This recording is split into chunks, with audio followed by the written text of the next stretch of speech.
that part of things is very corrupt. The fact that they have these private prisons. Ice Cube was actually, I think it was either on JRE or he was with Bill Maher, and he was talking about the connection between a lot of record executives and the people who own privatized prisons. So it was very interesting. And he was very set on, he's like, the music is intentionally made the way it is so it can get people wild and it can actually push them into the prison system and make them think that it's okay and make them revisit. So I think that's wild. But let's just start with his response to this dude. Kind of a bad guy. Yeah, kind of a bad guy. But here's the thing. Let me break this down for everybody really quick. And I'm going to show you another clip and show you that Alvin Bragg connection that Sheldon Johnson had. Really, really interesting. Here's the thing.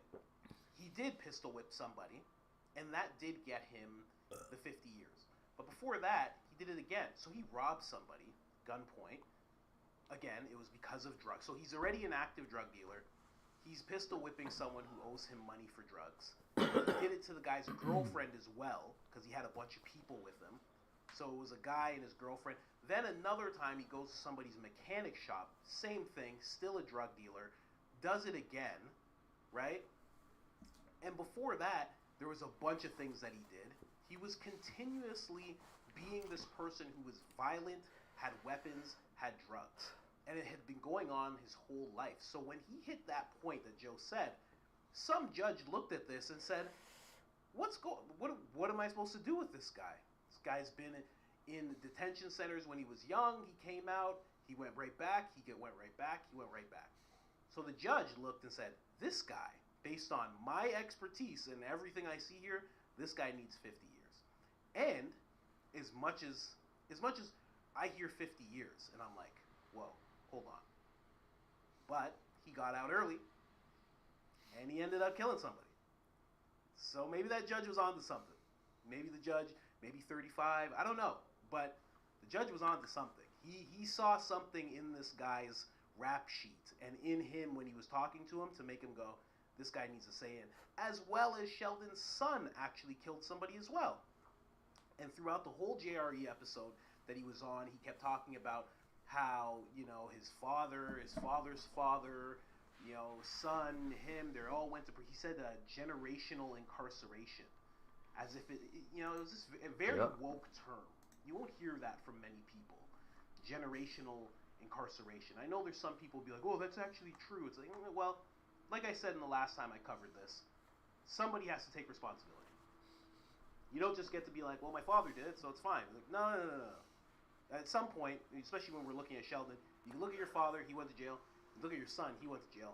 It's time for somebody to say this needs to stop right now. So that's just me.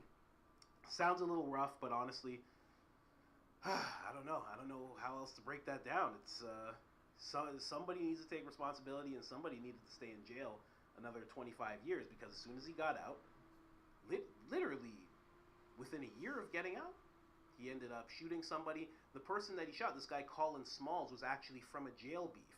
So this guy still hasn't learned. He's working with people. He even said in that clip, working in conflict resolution. None of that stuff was real.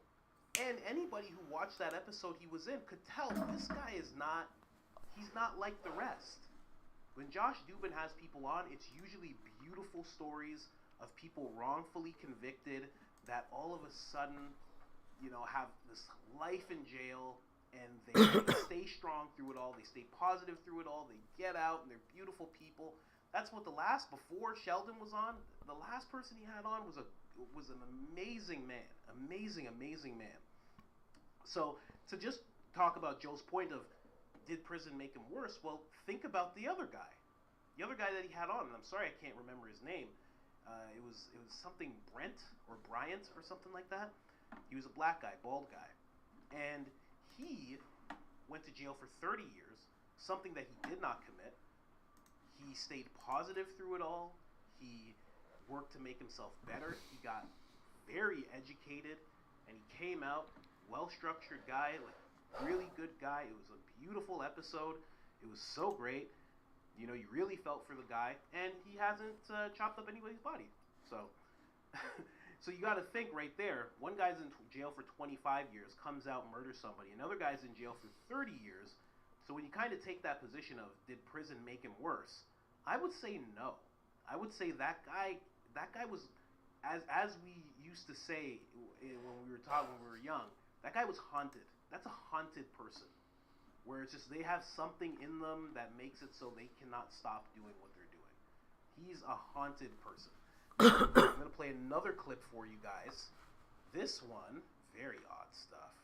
Show you real quick Alvin Bragg connection, but also to show you this guy is, I don't know, man, like a lot of people, Reddit, comment sections of that episode, a lot of people call this guy like a sociopath, and I would have to agree. There's something up with this dude. You could tell from the episode, but check this out. This is him yelling that he's innocent. Clearly not innocent. Accused of killing a man and dismembering his body. But Johnson says they have the wrong man. I'm innocent. The victim, 44-year-old Colin Small. Tuesday night, police found his torso and arms inside his apartment in the High Bridge section of the Bronx after the super called cops. Orlando Medina says a tenant called him around 1 a.m. Someone was pleading for their life. She said she heard 2 gunshots. Someone saying, please don't kill me, I got family, something like that. And then 2 more gunshots. Pretty quickly. Coming in, coming out of the apartment with different articles of clothes, different wigs, you know. So it's weird. Everything was observed by the surveillance cameras. All those things are those things I saw. Prosecutors allege at one point he was seen on video leaving the victim's apartment wearing the victim's clothing. Then last night, investigators say they found the victim's head and legs in Johnson's freezer at his Harlem apartment on 5th Avenue. The medical examiner says the victim was shot once in the head. The allegations sending shivers through the victim's Bronx building. It feels like the devil just crawled through here. Johnson is an ex... It's wild. Absolutely wild. So this guy's still claiming that he's innocent. You have somebody who heard the gunshots, seeing him walk back and forth. He's found with body parts in his freezer, and he's still claiming that he's innocent. This is a guy who understands that he got released from jail early because he tapped in to Josh Dubin, who is just one of those bleeding heart liberals, borderline woke type of guys who's going to help anybody that's a person of color.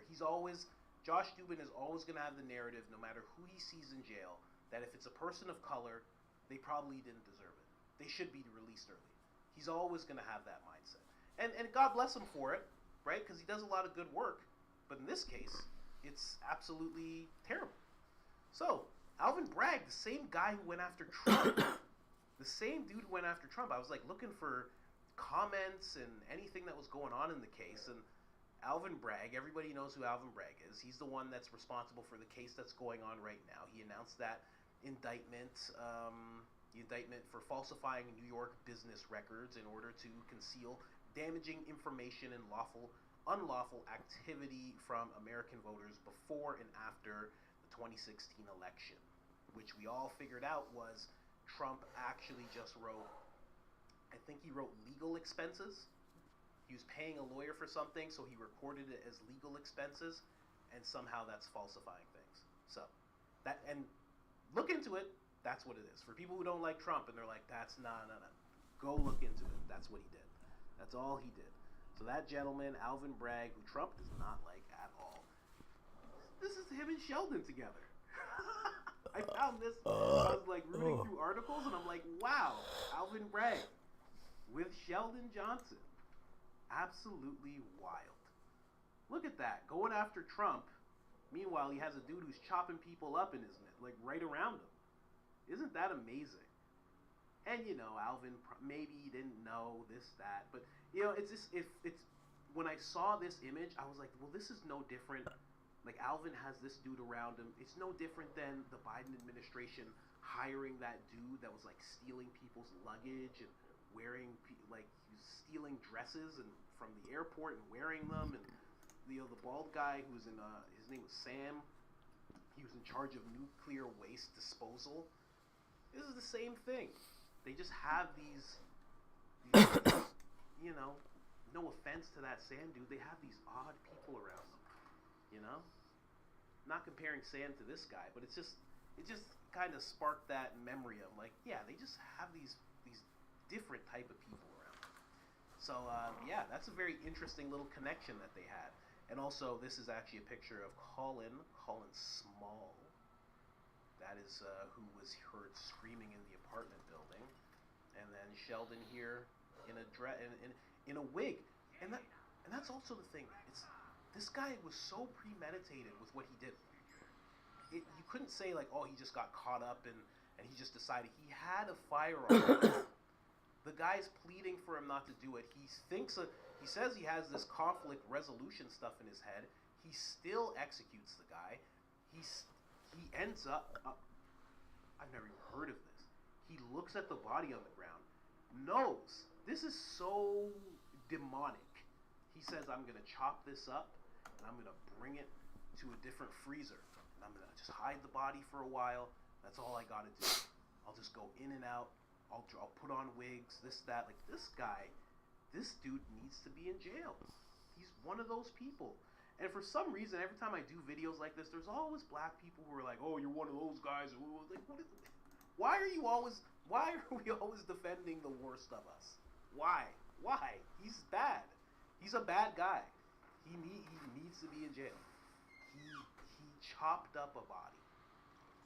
I'm not saying he was like smoking weed and he got pulled over and they were too rough on him. I'm not saying that. I'm saying the guy chopped up a person and put parts of that person in his freezer and was looking to get away with what he did. And the whole time he's actually working with kids. You know? Probably not young kids, probably teenagers, but still working with kids around Alvin Bragg. And the oddest thing about it all, in my opinion, this is Josh Dubin. Apparently, net worth $100 million. That really surprised me. But Josh Dubin apparently has given no comment. And the last time I went and covered this, people were talking about how Josh Dubin has blood on his hands. And I have to agree. You know, I don't think it's completely his fault. But again, I think he has that rosy-colored glasses towards everyone who's a person of color who's in jail. And as soon as that person, whoever it is that's in jail, says, "I'm innocent," Josh takes it upon himself to help them. And again, God bless him for being one of those people. But the fact that he hasn't at least released a comment about this, I went to his Instagram, I went everywhere I could think of, his websites, the Queen Defenders websites, no one's commenting on it whatsoever. At least apologize to the community. At least apologize to Colin Smalls, the gentleman who passed away. Apologize to the family. Something. But also, he's a lawyer, so maybe he's like, "I'm not taking any kind of liability in this whole thing." Maybe that's also it. I don't know. But I think Joe's response was pretty soft. Kind of a bad guy. Maybe prison is what made him worse. I don't really think so. But also, I do know I kind of have the black privilege of being able to call this out without somebody potentially calling me racist. Like, yeah, some of my own people might call me names, but I know no one's going to call me racist or anything like that. And maybe Joe's going through that. He doesn't want to say anything too much because he'll get branded as something. You know, they're always trying to jump on Joe. But just wanted to show you guys that. So there you go, Sheldon Johnson. And the episode's still up. Go check it out. I'm out. Other people enjoy the celebration. I enjoy the preparation. It's more than just being on the range longer than anyone. It's about practicing smarter, getting more out of each shot, going through the process and checking the boxes. Number one and Holy winning. fuck. I've done that. But make no mistake, I want more.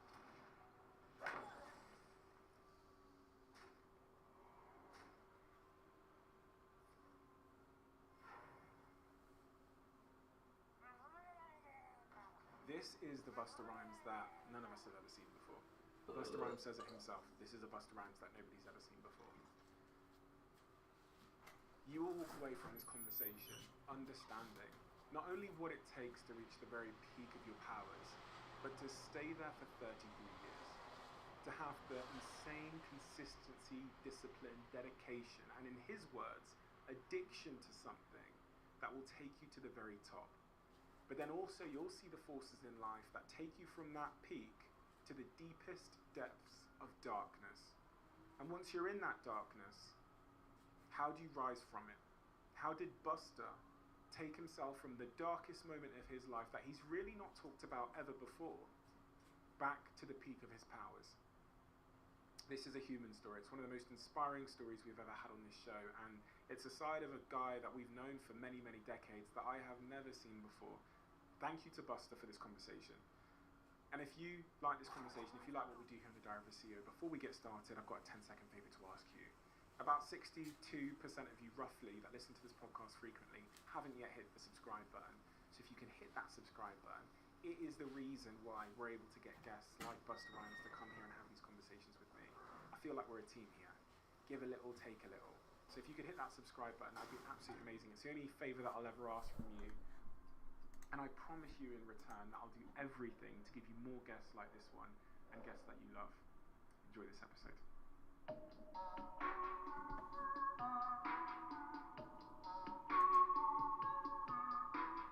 Buster, sometimes I think that with maturity and with age, we're able to look back at our previous years and connect dots that only our maturity and only our own growth and development allow us to connect. And those dots sometimes indicate to us why and how we became the person we are today. And that's really what I'm so compelled to understand with you is, what is that early context that you look back on now when you go, the reason I am the man I am today sat here is because of this early context and these things and these people? What is that? Honestly, I have to say it starts with my mother and my father.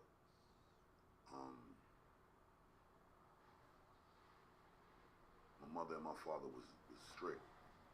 You know what I'm saying? And they also made sure that I didn't need for nothing. I was able to really enjoy what it was to be a child.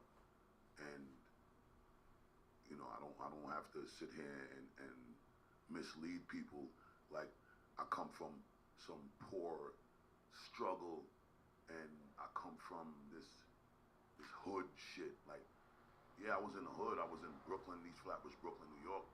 And I was in the hood with enough of the goons and the hooligans, but the difference about our era and the way you mostly hear artists try to portray it now is even the guys that was the goons and the gangsters and the troublemakers in the street, they had respect and they had integrity and they understood what it was to have proper manners. Like, if my mother, as serious as she was, saw any of the other kids in the street, it was like, I'm giving you an example of how it really literally took a village to raise a child. Like, none of the neighbors on the block would see another child that they watched grow from a little boy into becoming a teenager or something and see that kid misbehaving and not reprimand him in the street, even if they're not his parent.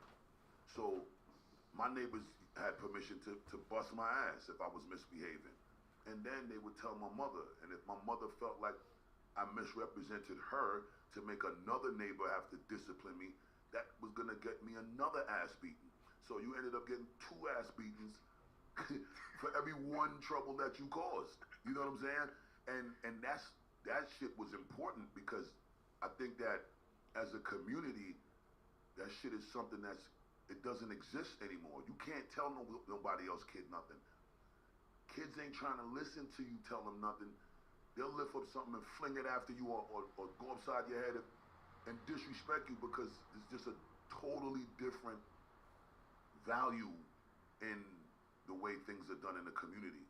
So it starts with my parents and the way I was raised in the house to have respect for my parents, have respect for my other elders, even if you wasn't my parent, and also even if you was dudes that was in the street, you still an elder, we had to respect you as an elder. In return, that same respect that came from the house, and you, whenever you went abroad and you conducted yourself in that manner, it would garnish the same respect in return. So even if it was a dude in the street on some street shit, the respect that you showed to that elder still warranted a certain respect from them. They wouldn't disrespect the respect that you was raised in your house to have for your family and for them. So that respect was upheld, and it was that integrity was defended, and that was a real solid foundation that all of the other floors was built on, which eventually evolved into becoming a skyscraper for me. So I'm gonna start there with the kids. Then I'm gonna go to the neighborhood, because again, when my parents was around, I got the same discipline from the neighbors, the hardworking middle class families, the less fortunate families that were still in the neighborhood. We all was on the same accord about discipline and respect. Was it easy to see when you look back how you could have gone another way in that context? Absolutely, because all of those things were still there. The drug dealing was still there. The shootings were still happening. The robberies were still happening. All of that was there, right?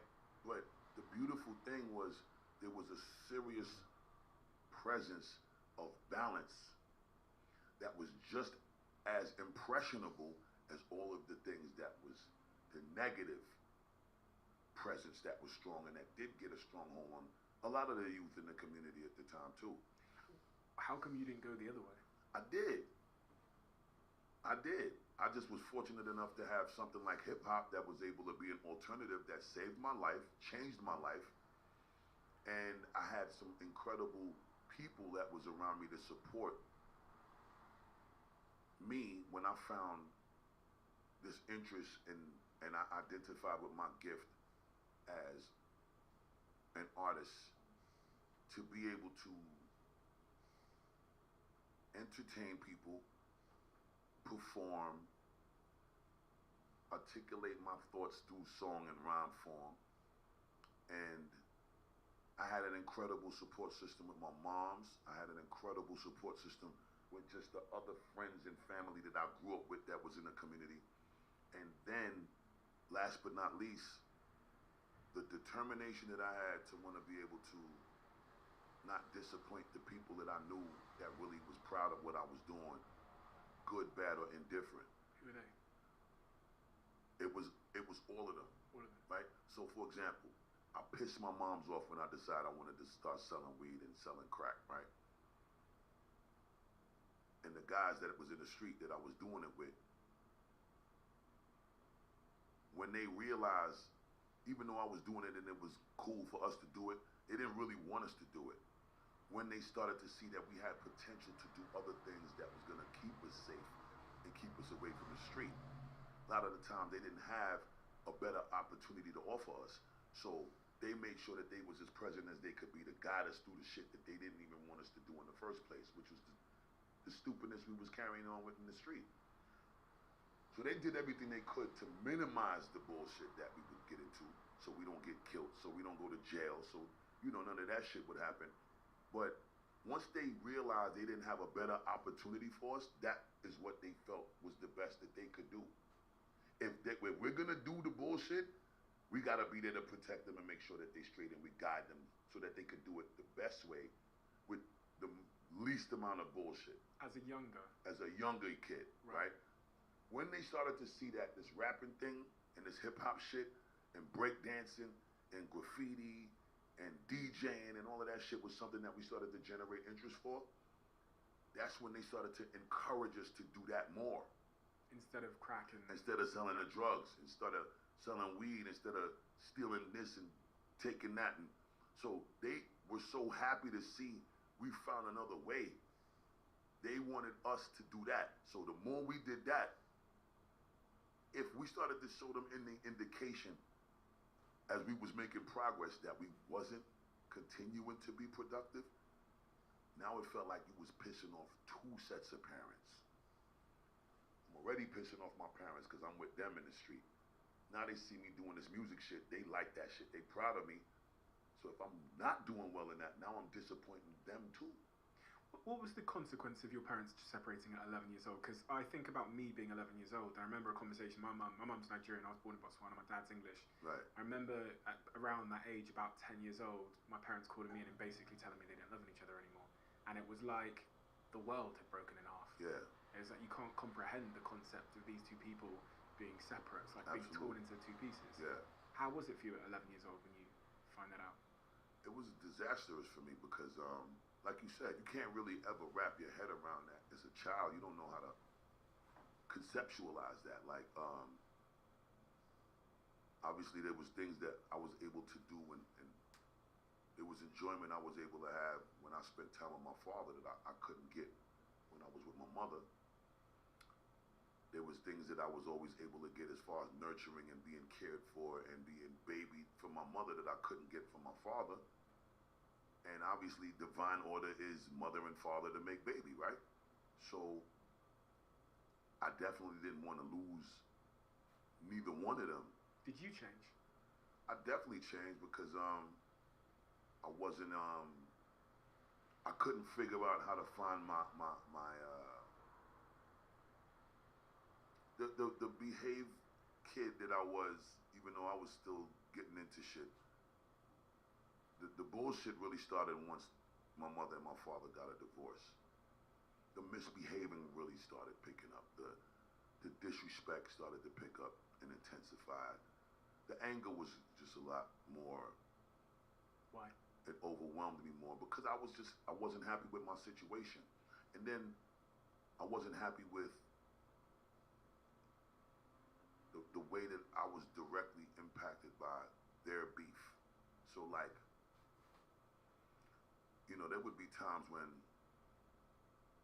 if my mother and my father wasn't getting along, fresh discrepancy between the two of them, say like the day of my father supposed to pick up me and my brother, because I only got one younger brother. Say he's supposed to come and pick us up on this day, and particularly for his visitation weekend. If an argument started with the two of them that morning, you know, my father would get to the house and then my mother wouldn't even let us go. And we would look and see him in the front of the house from the window. And my mom's would just be on some bullshit. How did you feel looking at him from the window? It was fucking crazy. You wanted to go, I'm guessing. Of course. You know what I'm saying? Because there was things and there was other family that obviously was on my father's side, cousins and kids from the neighborhoods of the cousins part of Brooklyn or Queens and different areas of New York that we would go, that we had friends and with the family and with the neighborhood friends that we met through our other family and other cousins and things of that nature in the different neighborhoods. We wouldn't get to see these people until dad came to get us because moms wasn't cool really with that side of the family like that. My father's side of the family wasn't really rocking with my mother's side of the family like that. So if that rotation didn't happen in the visits, we didn't get to enjoy that. We missed our dad. We was only getting the opportunity to see him, you know, once a week, once every 2 weeks, or sometimes once a month if they beefing with each other. Did your relationship with your father at that point kind of become a bit strained because of that beef? Did you start to see him less and less and less? Yeah, I think my conflict with my father, it started to happen more and more because, you know, obviously, the lack of a parent's presence has an effect in different ways, right? And as a son, I don't know what it is, but I just think instinctually, boys cling on to their moms more. I don't know if that's always the case, but in most cases, that's usually what it is. I think my father's personality was a little conflicting for me with the way my personality was. And the contrast of my father's personality as opposed to my mother's personality, it drew conflict for me too. Because my father, he wasn't as interested in the shit that I wanted to do or that the shit that I was interested in as a child. Like, he always was more serious about whatever he felt was best for my future was all that mattered. It wasn't about what I thought. It was about what he thought. So I always started to feel like, and having the comparison and seeing the contrast between that and how supportive my mother was for the shit that I wanted to do, like, you know, first time I got some pussy, I could come tell my mother. I could sit down and tell my mother about how that felt. You know what I'm saying? I could sit and tell my moms about, you know, my first wet dream or some shit. I could talk to my moms about the music that I'm making in the studio with my crew, leaders of the new school at the time, and I could come home and I could play that shit in the house. I could turn up the shit. Just as long as I could do, just as long as I did what I was supposed to in the house, my mother was with all the other shit. As long as it was productive and it kept me away from the trouble in the street, that was relieving for her. My father, you tried to talk to him at the time about some rap shit. He's like, I don't want to hear that shit. That shit is a bunch of bullshit. And you wasting your time with that shit. That's how I used to talk. You know what I'm saying? Now, at that time, I didn't respect it. And at that time, I felt the way, I felt real fucked up about that, because it was just like, I could be doing some real bullshit. Like, I'm actually still 1 foot in, because I haven't succeeded at this. This shit don't make me no money. I do this shit because I love it. Like, I just love it. So when I'm able to do shit that I love with my friends and with my people that I'm entertained by doing it with them, it's because I have this thing with a crew that there's a collective enjoyment that we're getting from doing this music shit. Are you still trying to prove him wrong to some degree? Did you find yourself trying to prove him wrong then? Nah, because I got my opportunity to do it. But before that moment, at that time, yeah, absolutely, I was trying to prove him wrong. I was so determined to prove him wrong that it forced me to excel. Because the more that he wanted me to do what he wanted me to do, which was, my father was a licensed electrical contractor. Okay. So he used to force me to come to work. His way of keeping me off the street was bringing me to work with him, because he had his own company as a licensed electrical contractor. How did you feel about that? I was disgusted with that shit, because we working in these nasty fucking buildings with rats and roaches running around and shit, and it took childhood time for me because I wasn't able to be outside and play. That's really what I wanted to do. And how old were you then? 12? It started a little younger than that, but right around 12 is when it got serious. I would say like around 10 years old was when it started. 12 is when it got serious, because my mother used to send us to different countries every summer with my father, just so we could be able to explore what it was like to live in Jamaica for a summer with the family. Same shit with England. My mother would send us to England. So when I was around, there was one summer we came out here. You were 10. I was like 10, 11. Yeah. My brother was younger than me, like 7. I'm staying in Morecambe them time, and Preston, and we went to karate school here, we went to primary school here, and we was breakdancing, and I had these cousins that used to name Samantha and Michaela. They used to take me, and Val, they used to take me to these little clubs, because they used to bring us to like this little area where it was like I wouldn't call it a downtown area, but there was an area like a downtown area in the Morecambe area, and in the Preston area, and in the Blackpool area. And we would go and we would break dance out there with the young kids that was from England. And, you know, we had our style of doing shit from New York, and we was some dangerous little motherfuckers now. We was getting busy. We was making it happen. We twisting up and popping and all of this shit. So it was something where we just became a part of this breakdance community, and they was always looking forward to seeing us. We would go out there like 3-4 times a week. Other people, promoters, they would see us. They started to book us to come in their clubs. Obviously, we're too young to go in a club, so they would let us come perform 10 minutes, 15 minutes, and then we would have to leave immediately. So we made a little money that way, get a little 10 pounds here for a show, a little 20 pounds there for a show. But these are the things that we grew around. So when I was around all of this, and that started to slow down, Dad was like, okay, y'all ain't going nowhere this summer. You coming to work. Do I want to go to work? No. Do I want to be an electrician? No.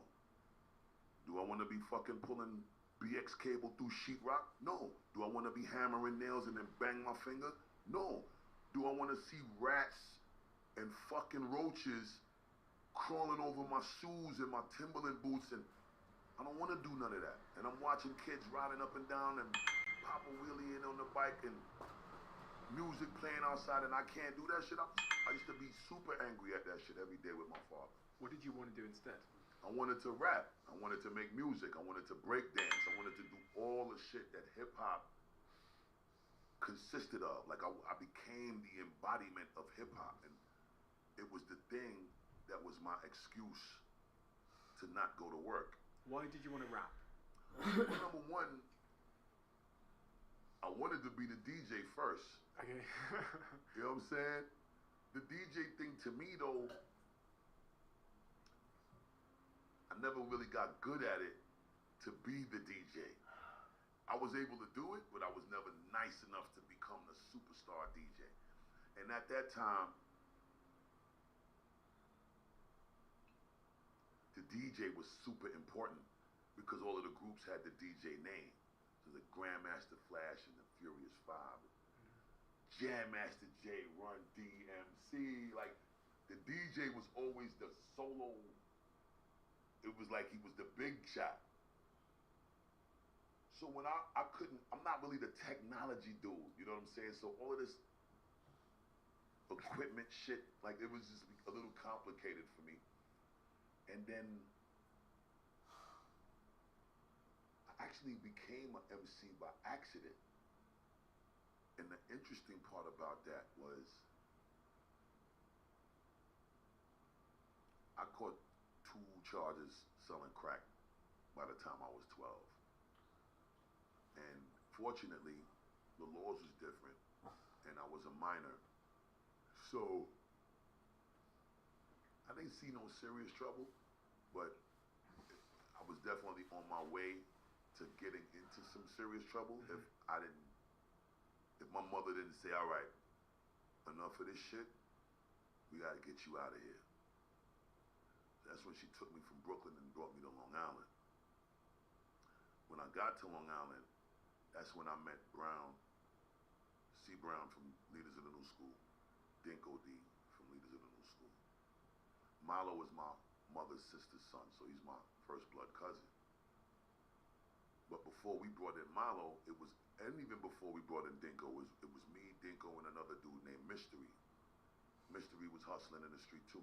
But when we went to Long Island now, a lot of other families was thinking like my mother. They brought their kids from Brooklyn to Long Island, from Queens to Long Island, from the Bronx to Long Island. So we left the neighborhood, which is the hood we was raised in. We left the hood to come to the suburbs and still be around a bunch of kids from the hood. You know what I'm saying?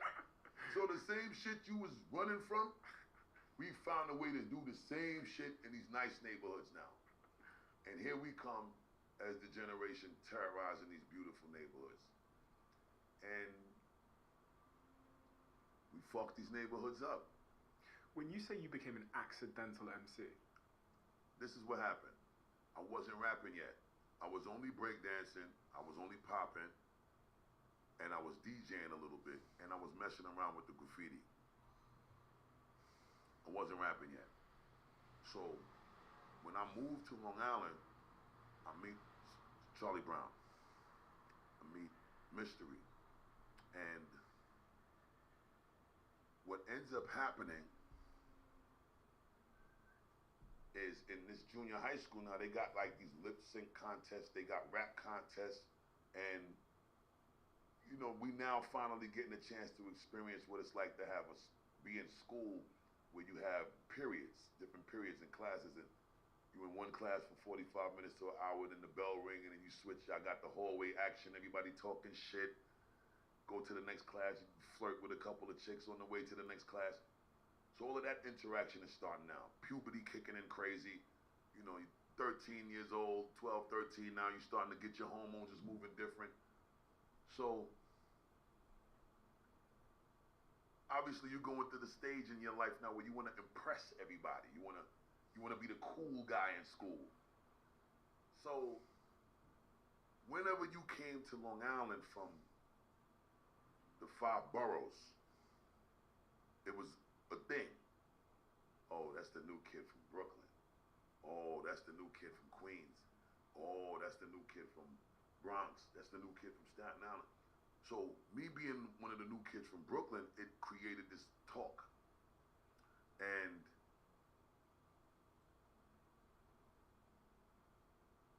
the rapping thing is happening. Charlie Brown was like the guy. He was like the number one rap dude in school at the time. So one day I'm coming out of the school and we get in the schoolyard, and some of the kids waiting on the school buses, some of the kids is waiting to see, the football game or the basketball game after school. There was like a cipher that was formed in this particular day, and it was a big one. And it was C. Brown rapping and 2 other kids, and then C. Brown was getting most of the shine. I walks over to the cipher and I started beatboxing, right? And Brown, he doing his rap shit to my beatbox or whatever, and I'm keeping the beat going for him. And then everything was smooth in the beginning, like he was just rhyming, everything was cool, and he sounded good. And then like probably like a good 30-40 seconds into it, he just started disrespecting me. So I'm beatboxing for him and he dissing me, and I'm kind of like torn between, should I punch this dude in his face or should I just keep beatboxing and not be the party pooper of the party energy that we have in here. And you were how old? I was 12. I was 13 now. And I'm saying to myself, I'm from Brooklyn. And the mentality back then was everybody from Long Island was pussy. It's the suburbs, it's the green grass, it's the flower beds, it's the nice houses.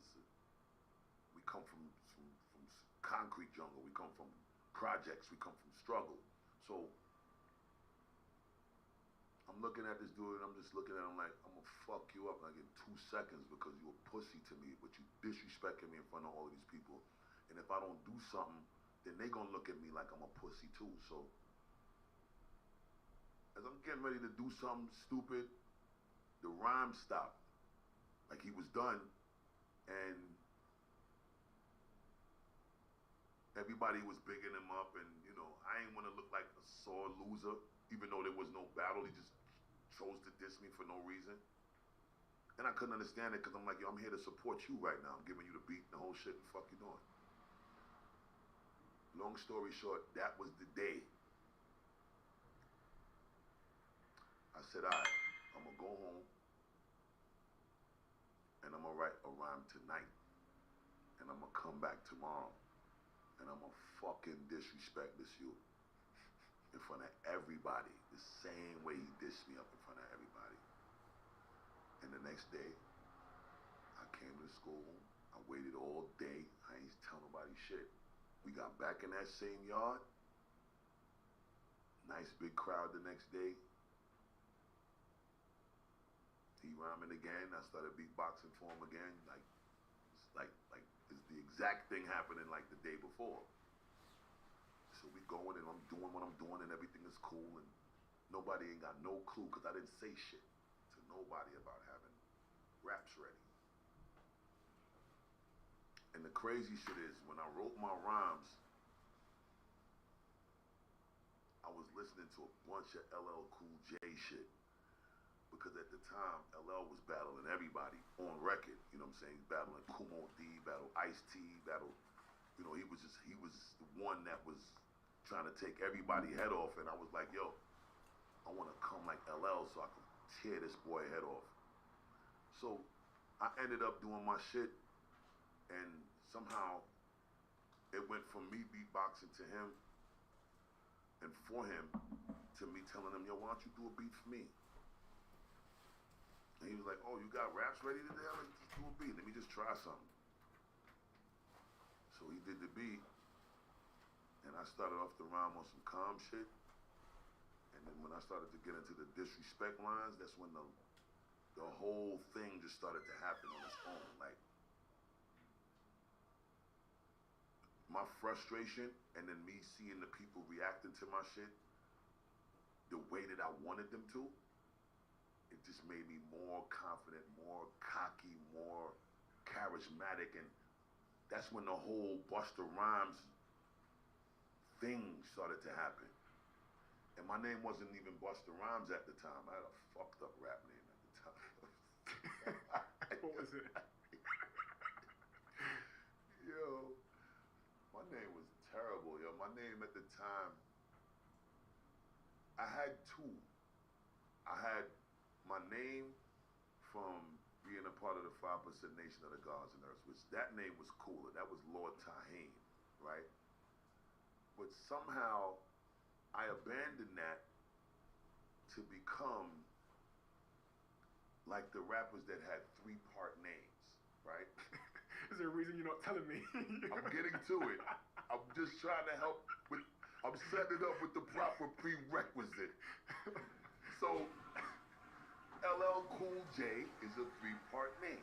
Yeah. Jam Master J is a 3-part name. All of the guys from the Fat Boys. Prince, Marky D, Cool Rock Ski.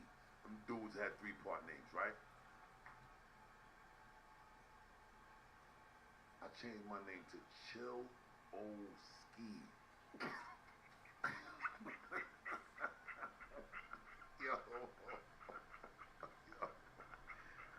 That name is so fucking terrible. I know, I'm sorry, but name is terrible. And you know what's so crazy? I kept that name for a long time because I really thought it was the shit because I felt like Chill O Ski. Chill O Ski, bro. Terrible. I know, it's terrible. But I really was proud of, like, I got a 3-part name, like my favorites. And if you want to be like your favorites, you got to do the shit that is a replication of your favorites. And then I destroyed Charlie Brown so bad that at the end of that night, the end of that little battle, that afternoon after school, he just came over to the side and was like, yo, we should be in a group together. And that's really the day that I guess Busta Rhymes, I guess it's a catalyst moment, the day Busta was born. You talked about how that kind of moment helped you develop your style and your charisma and the way you carried yourself. And from then till when you get signed at 17 years old, I'm curious about what happens in that moment, because that's really, you know, a lot of people at 12 years old or 10 years old or whatever want to be hip-hop actors or hip-hop stars, or they want to be whatever, they want to be musicians, but very, very few make it to the top table. What happens between the playground that day and 17 years old you getting signed? When you look back and go, it was for that reason. Was it natural talent? Is it hard work? Is it all of the above? It's all of the above, but the first thing for me was the addiction to the reaction that I was getting from the people, and I was seeing it and how it felt in real time. And just looking at the fact that I came up with something in my crib by myself in my bedroom that was fueled by a determination of wanting to defend myself like a fight. And a lot of the times, I don't think I might have said it like this. I've said it before, but I don't think I've said it a lot. I don't know if it would have been, I had the same desire to want to be in hip hop. I had the same desire to want to rhyme, DJ, but I don't know if that moment didn't happen, I don't know if I would have pursued being an MC. At that time, it probably wouldn't have happened. I've sat here with a lot of people who are comedians and entertainers and actors in the biggest movies in the world. And it's so interesting to me that there tends to be an early catalyst moment where they perform maybe in front of the family at Christmas, right, or on stage or whatever it is, and they get this reaction, and in that moment that reaction does something to them on a psychological level which becomes, the word you used is the word I hear, becomes this addiction. Yeah. And I often wonder to myself, because a lot of other people will experience that reaction and not develop the addiction. Right. So the reaction, it appears to me, is doing something for those people that they needed at that moment. Yes, I needed it at that moment. I'm gonna tell you something. It actually happened before that. To want to be an MC happened in that moment. The addiction to entertaining people, that shit happened when I was like 7, 8 years old.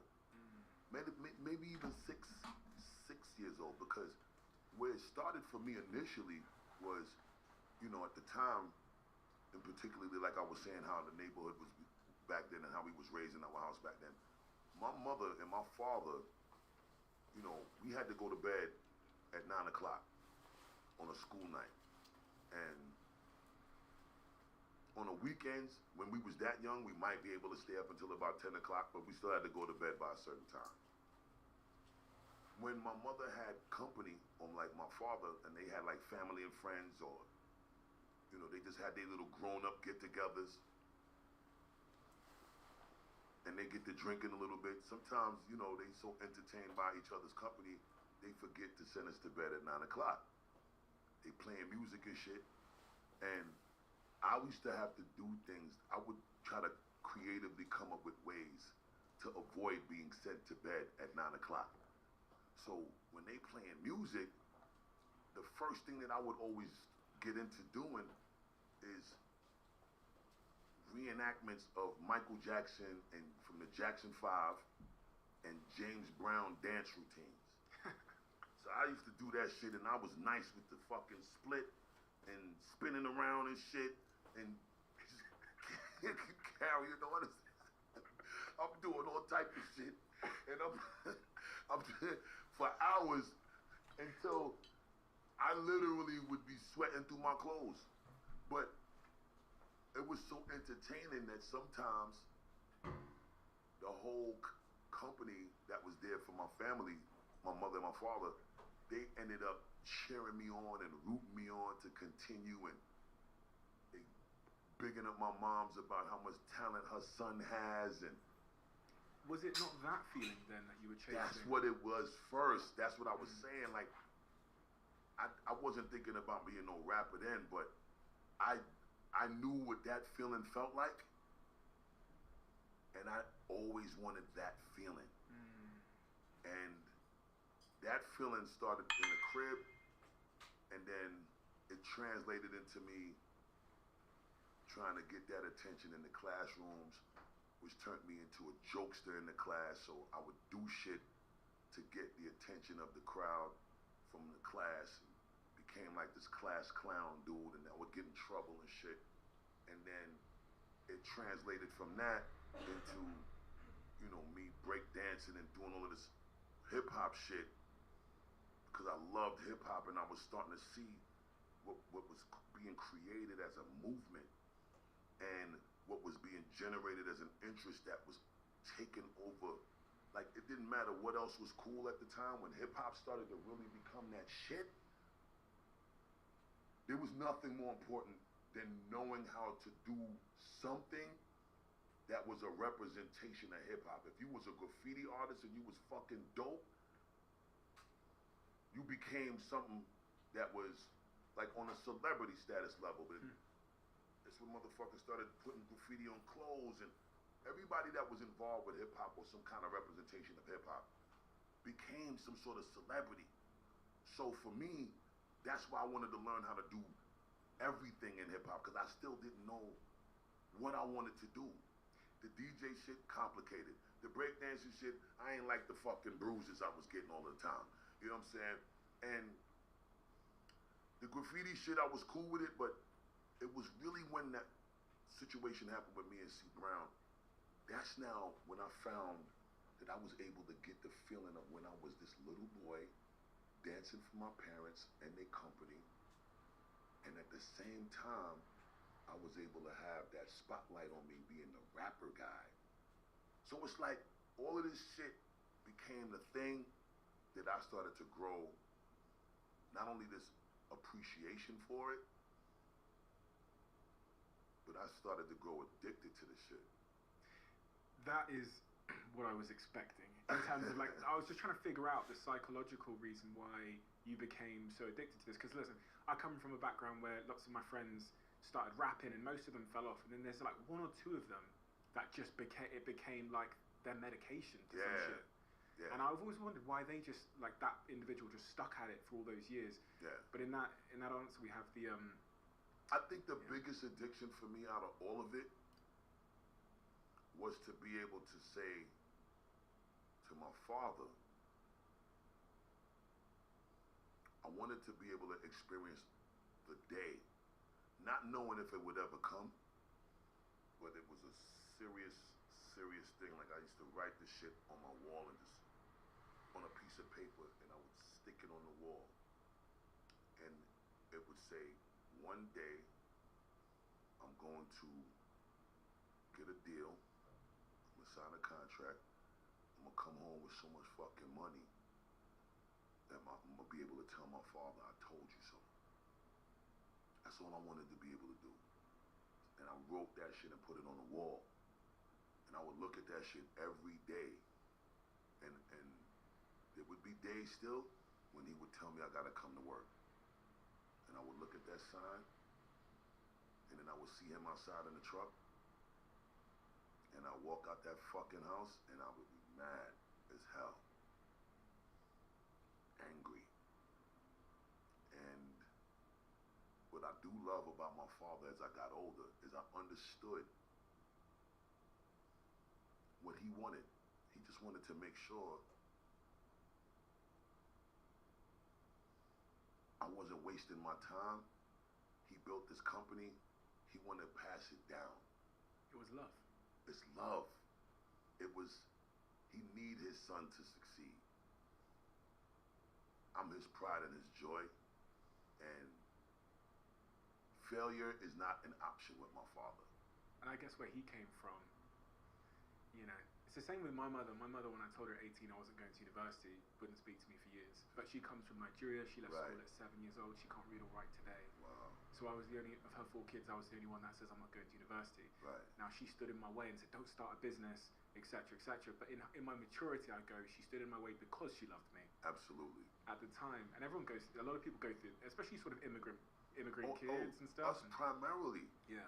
Because that pain and that struggle, that suffering that they come from, that shit ain't no, that's not this shit that we was raised in. Mm-hmm. That, you know, me and you, we obviously, even if you was born there, you didn't spend your years there to experience the pain that they did.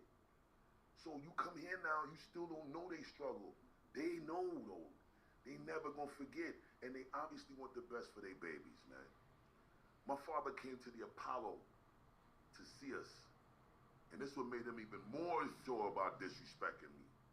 And disrespecting the rap shit. Me and my crew, leaders of the new school, we had an opportunity to perform at the Apollo at amateur night at the Apollo. And we get up there and we got booed. Badly booed. One of the first times, you know, when me and Charlie Brown decided to form the group, the guy Mystery that was with us originally, he got tired of the wait. There was no real light at the end of the tunnel if we was gonna get an opportunity to get a record deal.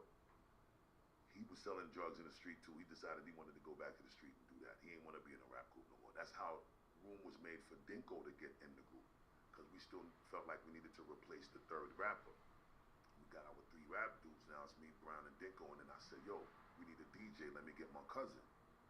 So Milo came, and we ended up doing this show at the Apollo. Got booed, and my father was even, he was hitting me with the I told you so that night. See, I tell you, yo, we at the time with this little E, that rapper boy shit. For come on work, that's what I'm gonna tell you, for come to work, so you can learn some stability. And stop waste your time with this rapper shit. This how he talking to me. We still in the venue.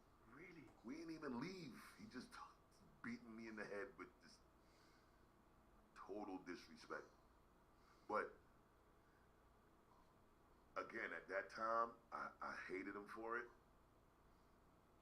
As we got older, and that day came for me. I got my record deal when I was 17, and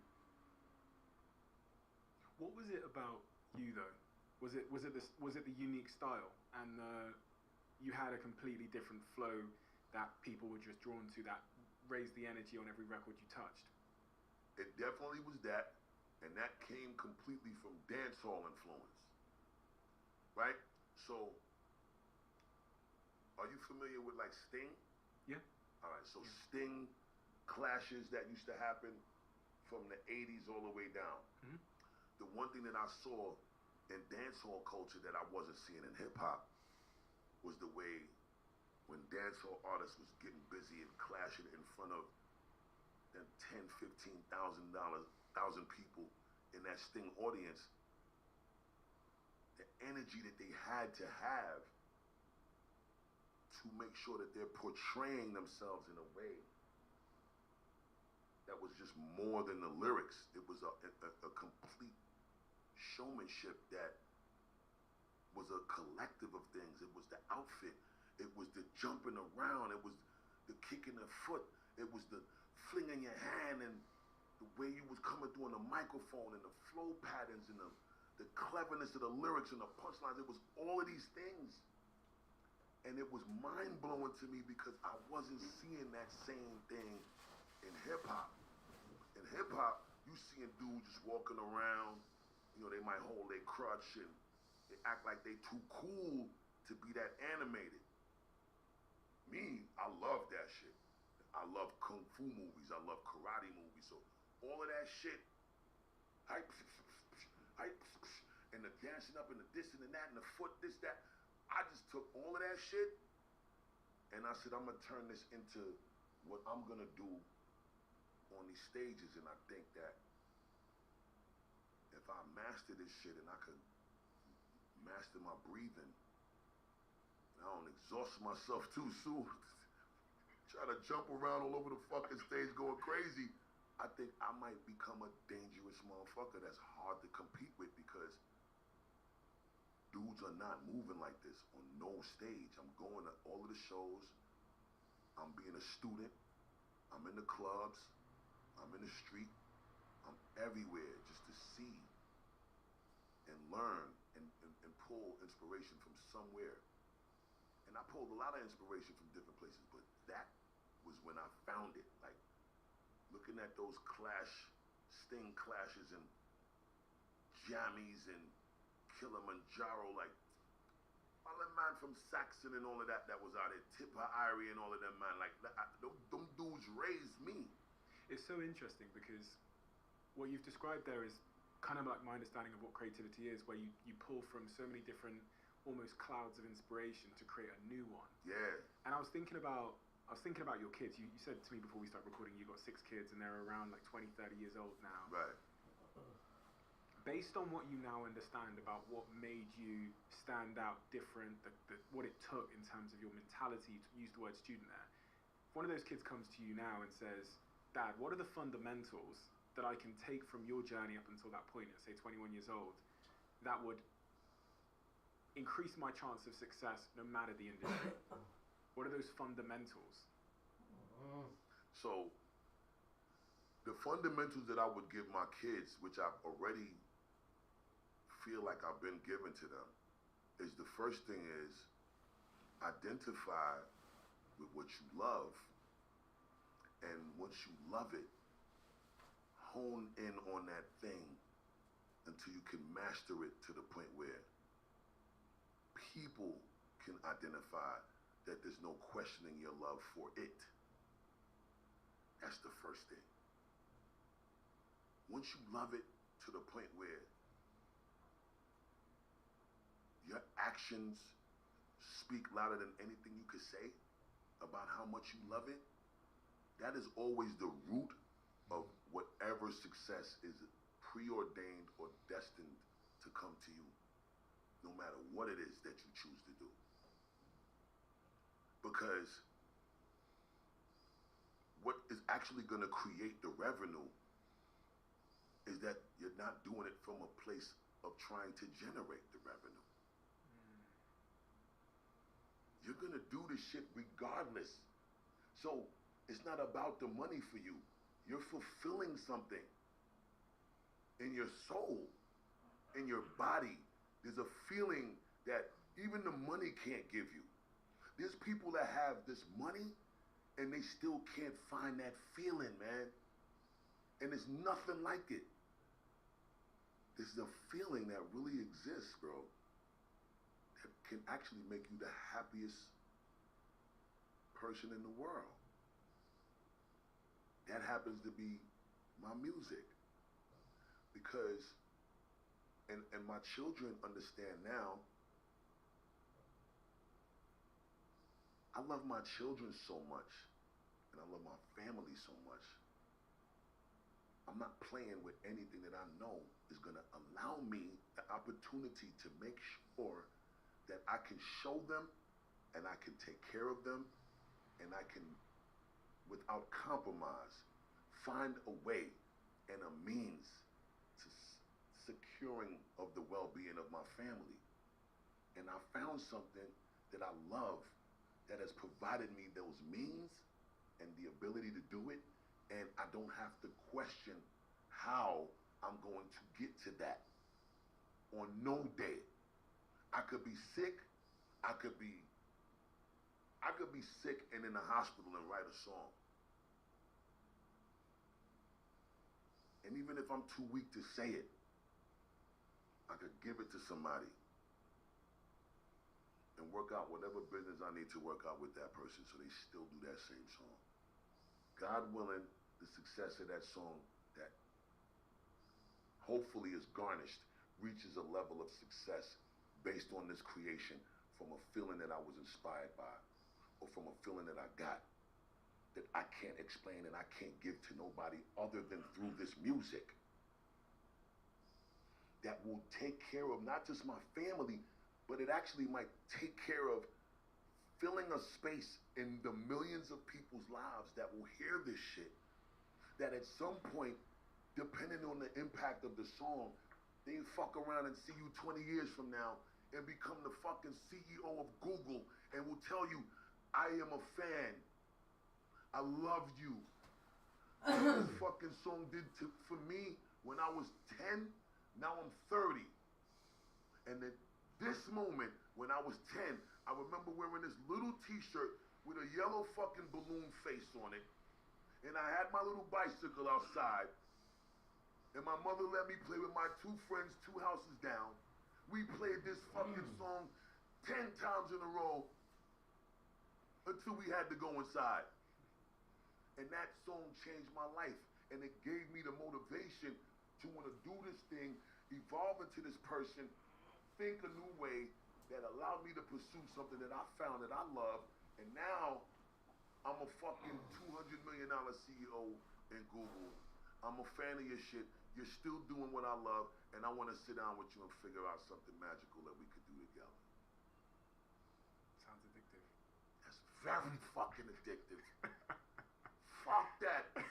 That's the most addictive shit in the world to me, because it's like, that's greater than man. You can't teach somebody how to do that. That's not a book science. That's not school. You know what I'm saying? That shit is, you identify with this gift. We all got the gift. There's something that we've all been blessed with. At some point, if we listen to that fucking little thing that speaks to us inside, some people call it instinct. Some people call it a vibe. Some people call it an energy. Whatever the fuck you call it. Some people call it a voice. Whatever that thing is, bro. If it sparks the thought that changes the whole trajectory to what your life can evolve into because you took a second to listen to that shit, you are identifying with your blessing. You are identifying with your gift. And at that point, you learn what the fuck it is and become one with it and walk in your purpose, bro. So you might instill this thing into the lives of so many people that you live forever through this thing that you've created. That's not a man thing no more. That shit is deeper than man. I am absolutely addicted to that because when you really think about it, That shit is something that's godly. It's weird to me when people find it strange when we call ourselves gods and earths, right? Because I'm saying, what do you want me to be? You want me to be other than God? Anything other than its original form is the worst state of its own existence. Because you're not even functioning within the nature that you was created to function in. So, you can't make me call myself devil-like because you think that it's a blasphemous act for me to say that I'm godly, or I'm godlike, or I'm made in the likeness of the Most High. That mentality is why I function this way. Because I refuse to think that there is nothing that I can't do beyond man. Beyond man. If I could sit down here and smoke a spliff and eat a bowl of cereal and fucking go, ya, ya, ya, ya, ya, ya, ya, ya, ya, ya. And when I step up in the place and when I step correct, I say, yo, my step's correct. Woo-ha, I got you on check. And the whole fucking planet is doing it. It don't matter what country I go to. And then I get to Sweden and they telling me, ya, ya, ya's, yes, yes, yes, yes, yes. I ain't from Sweden, I don't know that. I just was vibing and bugging out. The weed had me feeling away. Nice little spliff, little food, little bowl of cereal, and I just was joking in the crib and ya, ya, ya, ya, ya. Motherfuckers was laughing in my house. I thought it was funny. I did this shit on the record. I like funny, but I also like serious. There's always a balance between the guys that we found the most entertainment from. All of the dudes that was on TV that we liked, that was the fucking criminals, they was always funny, right? Al Pacino in Scarface. He was a serious motherfucker, but he was funny. Joe Pesci in Goodfellas. Serious, but funny. Right? We in the hood, we love the balance between serious and funny. I try to incorporate serious and funny in all of my shit. Bottom line is, my children, the fundamentals I want to give you all. Find it, love it, identify with what you love, become one with that thing, pursue it to the point where you become so engulfed in it, you don't know nothing else other than that. Walk in your purpose is what it evolves into. What kind of human beings do they need to be? Character traits. All right, this is what it needs to be. Some of it might sound fucked up.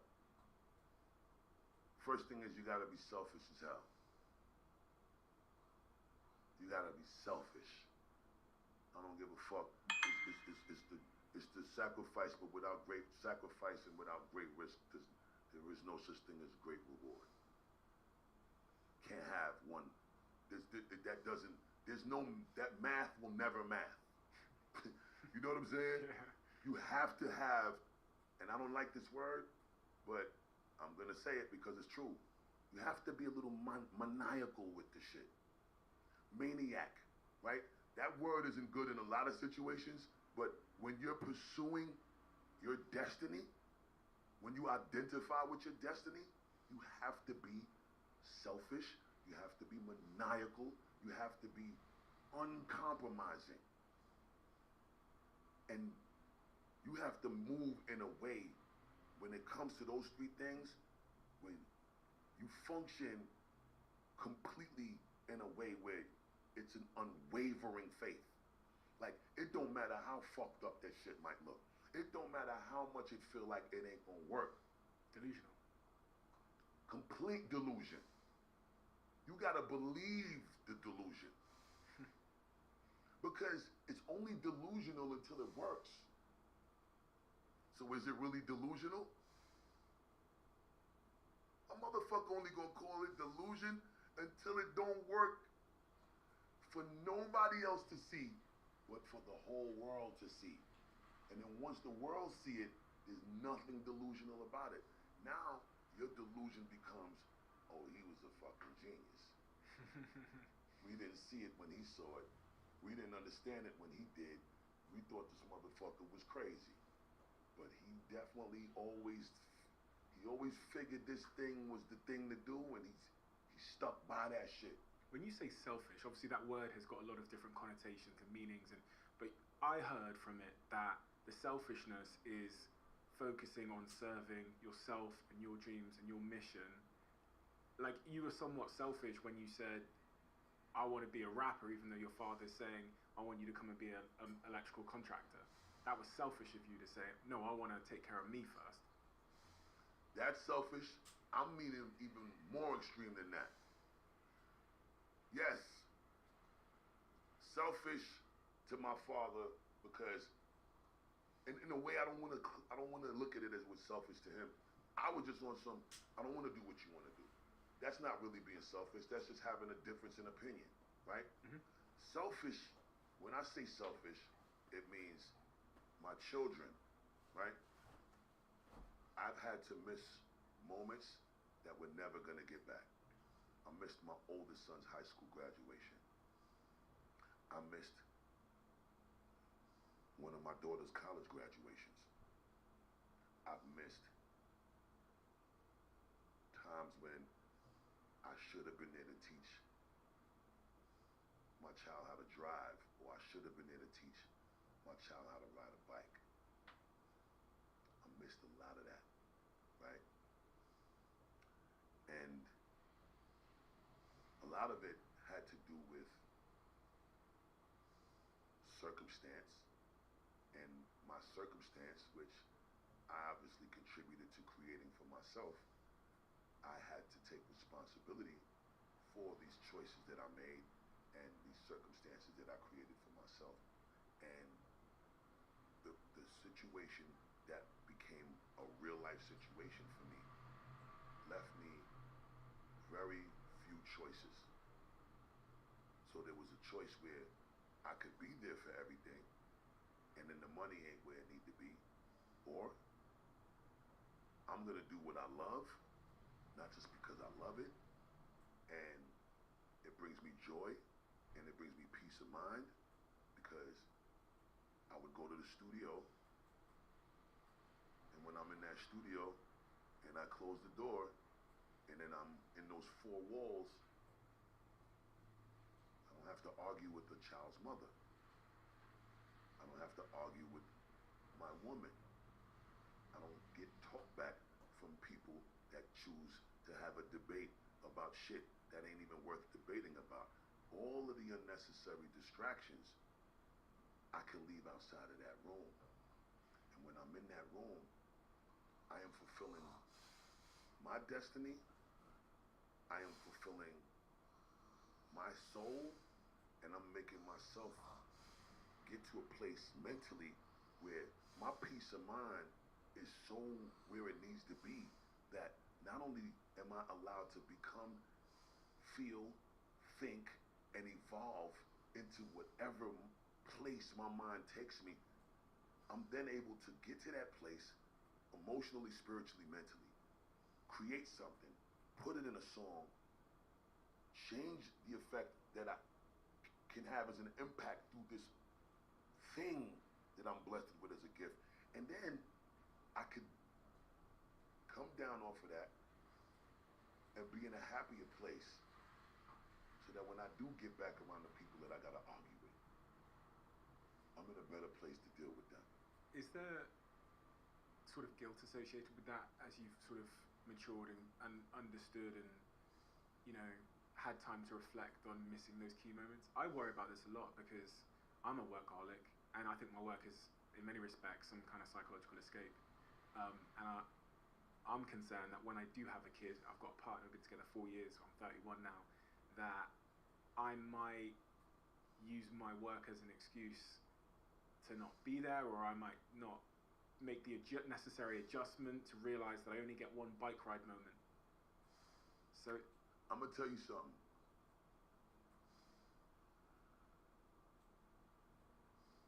There is no right way and no wrong way when it comes to making that decision, other than what you know in your heart.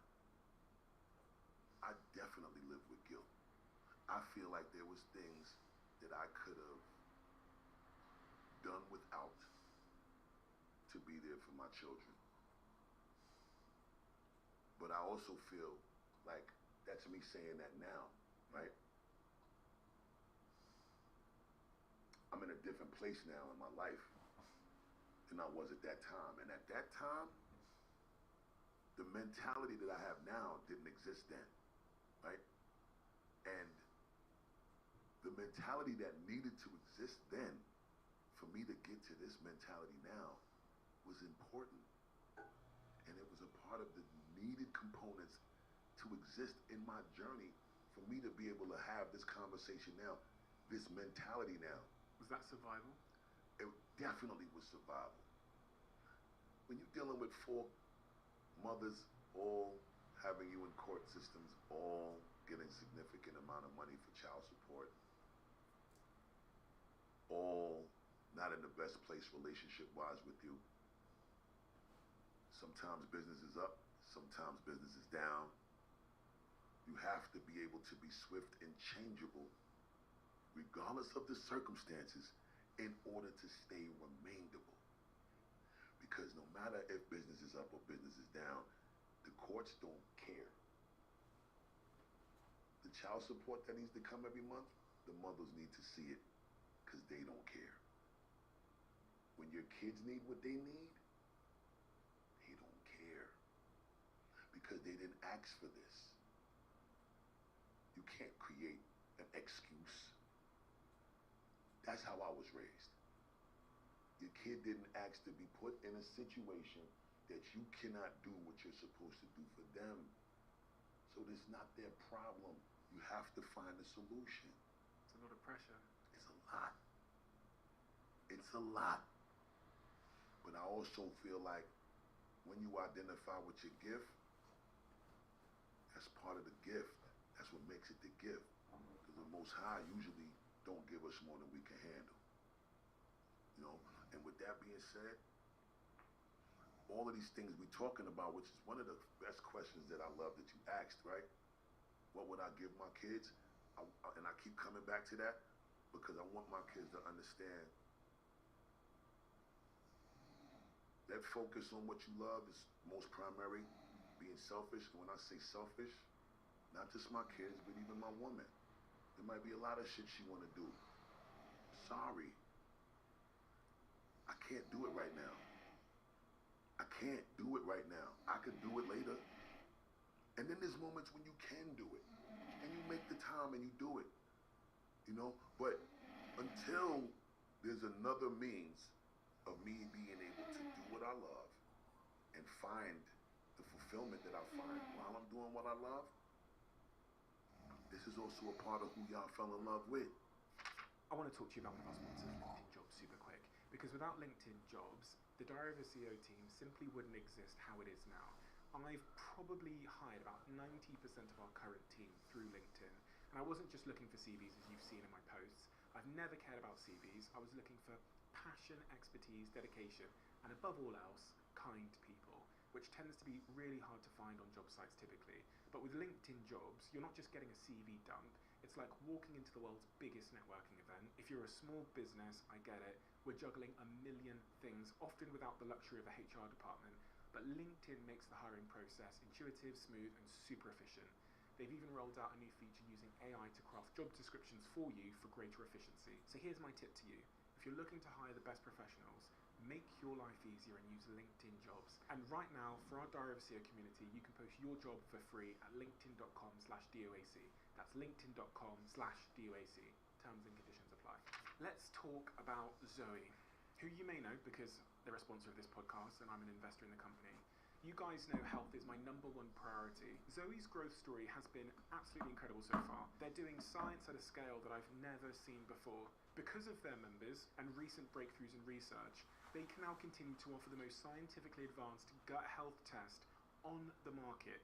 Previously, the test allowed them to analyze 30 bacteria types in your gut, but now, thanks to new science, they've identified 100 bacteria types. This is a huge step forward, and there's nothing else that's available, even close to it, on the market at all. So to find out more and to get started on your Zoe journey, visit zoe.com/Stephen. You can use my exclusive code CEO10 for 10% off. Don't tell anybody about that, okay? Just for you guys. Moments in our life, I think, help us to see things a little bit more clearly. and especially when they're really significant moments. And one of those moments that I see in your story is in 2012, where I think you're 42 years old at the time, and your manager and friend Chris dies. Rest in peace to Chris. Chris was all that I knew. Everything that I learned after Chuck D and Hank Shockley and them, I learned it with Chris. I learned how to make my money with Chris. My tax brackets changed with Chris. My lawyers changed because Chris. My booking agents changed with Chris. My touring experiences changed with Chris. My ability to tell my mother to quit her job and never had to look back to work for nobody from 1995 to this day. All of that, I did it with Chris. That day when you find out that Chris has passed, can you take me to that day? That day was so fucking terrible, bro.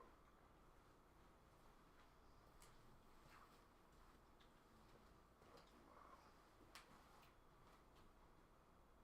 His life changed when this woman came into his life. I'm not gonna dive too much into that part, but I'm definitely gonna say that Chris's life changed, not for the better, when she came around. So, once that happened, it started to change the energy amongst the Violator family. And I really wish, because I don't want this to be heard in a way where it seemed like I'm shitting on the woman, because I'm not shitting on the woman. I'm acknowledging the reality of the situation. As you can see, I'm not saying nothing bad about the woman. I'm just talking about, I'm acknowledging a time period where a change transpired in a significant way, and it happened after this woman came around. That's it. Long story short, I think his daughter was coming home from college, and he had to go and meet her at Grand Central Station in Manhattan.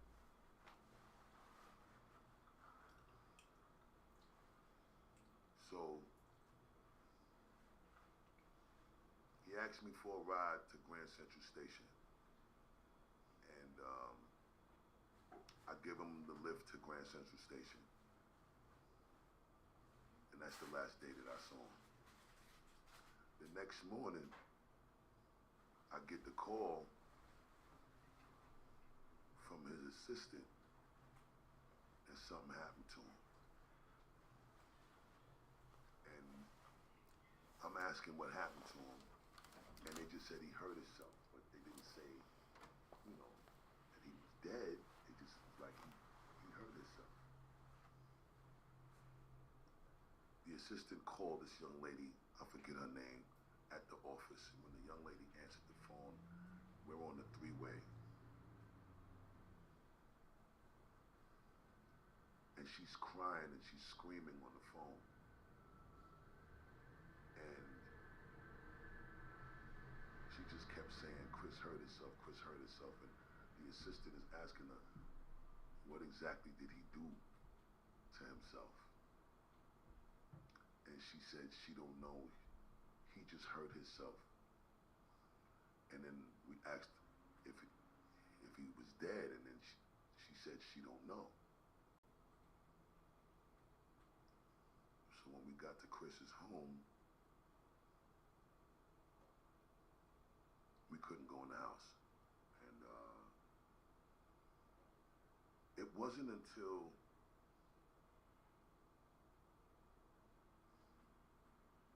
you saw the coroner van come. And when you saw the van, and then they reversed the van into the driveway to get us close to the door of the house. It was a downstairs door, and then there was the regular door to go up the stairs, and you go in the house from the front. But whatever happened to him, it happened downstairs, because that's where his body was. And they went inside, and they brought them black bags with them, them body bags, and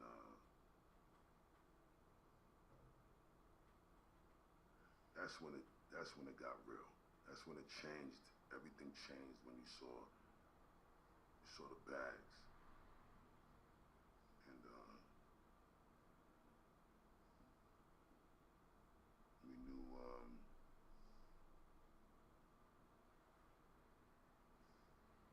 when they came out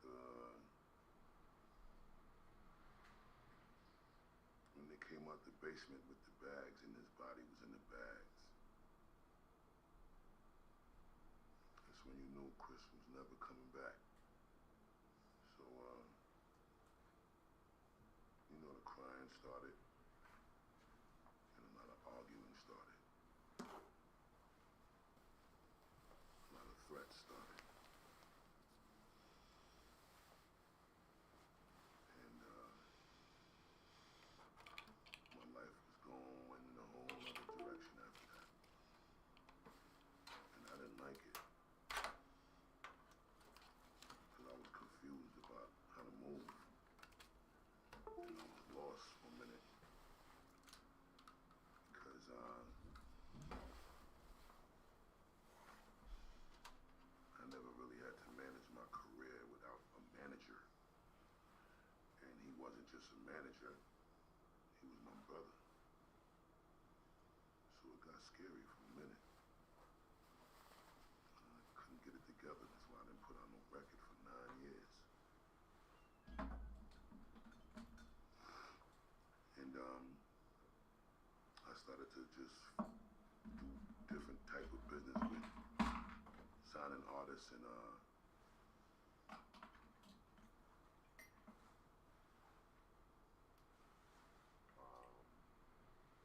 that's when we put out OT Genesis.